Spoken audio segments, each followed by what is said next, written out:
Announce कर दिया कि भैया जिसको जो चाहिए आ जाओ। अब प्रजा के लोग आ गए, किसी ने कहा मेरे पास घोड़ा नहीं है, घोड़ा दे दो, कोई घोड़ा ले गया, कोई हाथी ले गया, किसी ने कहा कपड़े नहीं है, मेरे पास कपड़ा दे दो, किसी ने कहा हार नहीं है, ये नहीं है। शाम हो गई, शाम होते होते एक बच्चा पीछे खड़ा रह गया।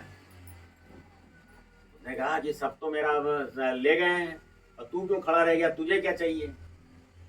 उसने कहा कि राजा आप मुझे अपना बेटा बना लो। Hallelujah, hallelujah.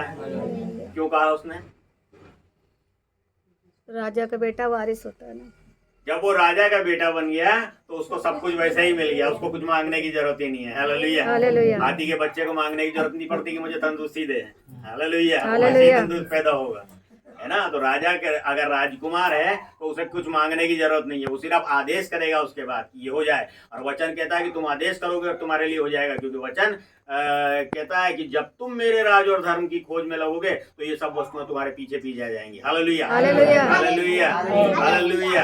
बस मकसद हमारा सही होना चाहिए। अगर हम किसी सही एम के साथ काम कर रहे हैं तो हमको वो चीज मिलेगी।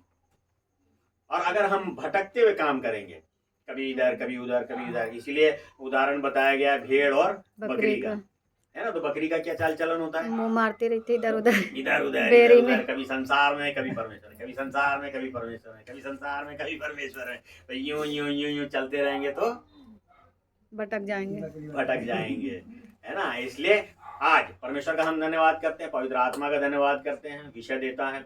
और आप सबके मनों में भी ये छोटा सा बीज डाल देना चाहेंगे कि आज से अगर हम परमेश्वर में बन रहे हैं और चल रहे हैं तो हमारा ये उद्देश्य होना चाहिए कि उस अनंत जीवन को पाएं जो परमेश्वर हमें दिया जाता है। परमेश्वर आप सबको आशीषित करे। Praise the Lord.